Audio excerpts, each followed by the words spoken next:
carbonate or sodium carbonate. The way it was made gives it the name potash. Wort ashes were first leached, then the solution was boiled down in pots. Laundryman's field. Apparently an area close to the city of Jerusalem where laundrymen worked. Isaiah and his son Shear-Jashub were to meet King Ahaz by the highway of the laundryman's field. Later, Sennacherib's emissaries came to the same vicinity. 2 Kai 18. 17. Issa 7. 3. 36. 2 While this highway of the laundryman's field was obviously outside the city, it was near enough that the taunts of Sennacherib's messengers could be heard by those on the city walls. 2 Kai 18. 18, 26, 27. Issa 36. 1, 2. A conduit is mentioned in connection with the highway of the laundryman's field. This could not refer to what is called Hezekiah's tunnel, as that had not yet been constructed in Ahaz's day. The conduit therefore seems to have been one that ran through the torrent valley of Kidron down to the ascent of the city of David. The laundryman's field appears to have been located either in this part of the valley or somewhat farther near the suggested site of Unrogel. Laurel Heb. Oren. An evergreen, often growing as a shrub, but capable of heights up to some 15 meters, 50 feet. The entire tree leaves, bark, roots, and fruit contains an oil long employed in medicine. The leaves are oblong and leathery, with a glossy upper side. This tree is mentioned as the last of several trees in Isaiah 44. 14. It is the only reference to the tree in the Hebrew Scriptures. Lexicon in Veteris Testamenti Libros by L. Kula and W. Baumgartner, Leiden, 1958, p. 88 identifies the name with the laurel tree Laurus nobilis, also commonly called the sweet bay tree. See also the Interpreter's Dictionary of the Bible, edited by J. A. Buttrick, 1962, Volume 2, p. 293. The Laurus nobilis is found from the coast on up into the middle mountain regions of Palestine and grows in other Mediterranean countries as well. Laurel leaves were used by the ancient Greeks to form wreaths, which they placed on the heads of victors in the Pythian Games and also extended to those holding certain offices as a symbol of distinction. Law. 1.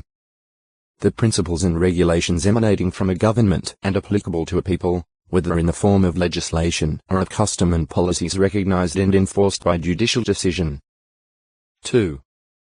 Any written or positive rule, or collection of rules, prescribed under the authority of the state or nation. The American College Dictionary, edited by C. L. Barnhart, 1966. A divine commandment or a revelation of the will of God. The whole body of God's commandments or revelations. The will of God. A rule of right living or good conduct, especially when conceived as having the sanction of God's will, of conscience or the moral nature, or of natural justice. Webster's Third Year International Dictionary, 1981. The word law, in the Hebrew Scriptures, is translated primarily from the Hebrew word Torah, related to the verb yamidal.ra, meaning direct, teach, instruct. In some cases it is translated from the Aramaic term dath. Da 6. 5, 8, 15 other words translated in the King James Version as law mishmiddle.pat judicial decision, judgment, and metzmiddle.y commandment. In the Greek Scriptures the word omos, from the verb enemo deal out, distribute, is translated law. Jehovah God is designated as the source of law, the supreme lawgiver is 33. 22, the sovereign, delegating authority PS 73. 28. Jah 50. 25. Lu 2. 29. Ak 4. 24. Re 6.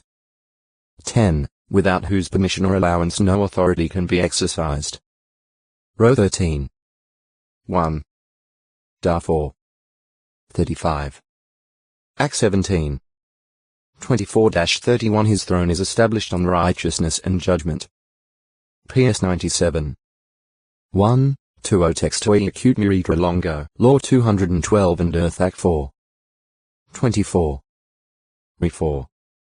11, Jehovah has established laws governing all created things. Job 38. 10 speaks of a regulation on the sea. Job 38. 12, of commanding the morning. And Job 38. 31-33 calls attention to star constellations and to the statutes of the heavens. The same chapter points to God as governing the light, snow, hail, clouds, rain, dew, and lightning. Continuing to chapters 39 through 41, God's care for the animal kingdom is shown, and the birth, life cycles, and habits of animals are attributed to regulations laid down by God, not to any evolutionary adaptation. In fact, in the very creating of life forms, God incorporated a law that each was to bring forth according to its kind, making evolution impossible. Ge 1. 11, 12, 21, 24, 25 Man also brought forth sons in his likeness, in his image. Ge 5. 3 at Psalm 139. 13-16 The embryonic growth of a child in the womb is spoken of, its parts being written down in Jehovah's book before any of them actually existed. Job 26. 7 describes Jehovah as hanging the earth upon nothing.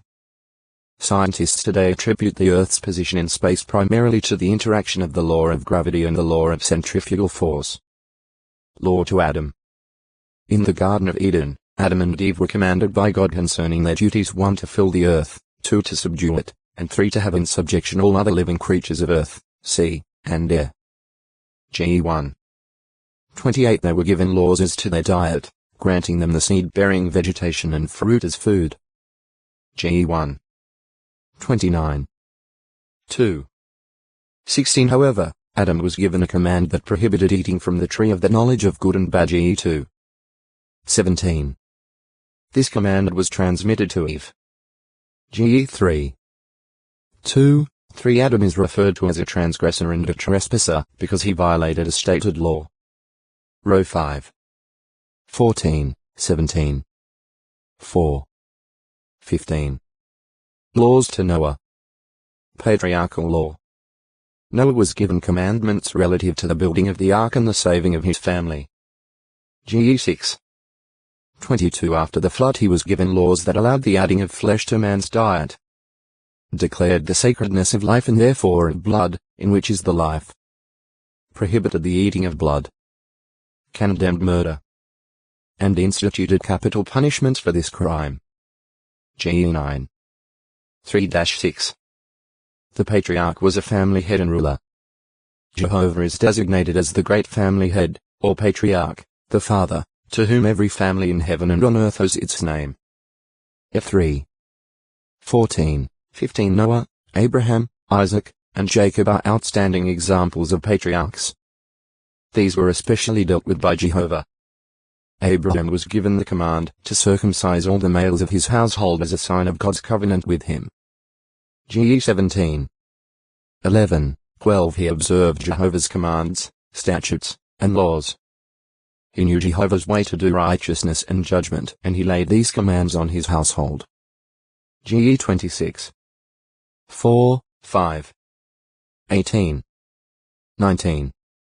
The laws that governed the patriarchs were also generally understood and partially reflected in the laws of the nations at that time, all of which nations sprang from the 3 sons of Noah, the patriarch. For example, the Pharaoh of Egypt knew that it was wrong to take another man's wife. Ge 12. 14-20, as did the kings of the Philistines in the cases of Sarah and Rebekah. Ge 20. 2-6. 26. 7-11. In the days of Moses, the Israelites were in slavery to Egypt. They had voluntarily gone into Egypt during Jacob's lifetime, but were enslaved after Jacob's son, the Prime Minister Joseph, had died. So, in effect, they were sold into slavery for nothing. Jehovah, in harmony with the patriarchal law of redemption and of the priority of the firstborn son, told Pharaoh, by the mouth of Moses and Aaron, Israel is my son, my firstborn. And I say to you, send my son away that he may serve me. But should you refuse to send him away, here I am killing your son, your firstborn. X 4. 22, 23 No redemption price was necessary for this release, nor was any given to Egypt. And when our text to acute miritra longo, law 213th. GE 48. 22. 1 ch 5. 1. The oldest son normally became the patriarchal head when the father died. Sons, after marriage, could establish households separate from the father's headship and could themselves become family heads. Morals. Fornication was disgraceful and punishable, especially in cases of engaged persons or married persons' adultery. GE 38. 24-26. 34. 7. Brother-in-law marriage was practiced when a man died without a son. His brother then had the responsibility to take the widow as his wife, and the firstborn of their union would inherit the dead man's estate and carry on his name. De 25. 5, 6. GE 38. 6-26. Property. Generally there seems to have been no holding of individual property, aside from a few personal belongings. All herds, household goods, and equipment were held in common by the family. GE 31. 14-16. On the basis of related historical evidence, some scholars believe that, in transferring land, the buyer was shown the land from a vantage point, the exact boundaries being designated. When the buyer said, "I see," he indicated legal acceptance. When Jehovah gave Abraham the promise of receiving the land of Canaan, Abraham was first told to look in all 4 directions. Abraham did not say, "I see," perhaps because God said that he would give the promised land to Abraham's seed, later on. GE 13. 14, 15. Moses, as the legal representative of Israel, was told to see the land, which, if the view just discussed is correct, would indicate legal transfer of the land to Israel, for them to take it under Joshua's leadership. De 3. 27, 28.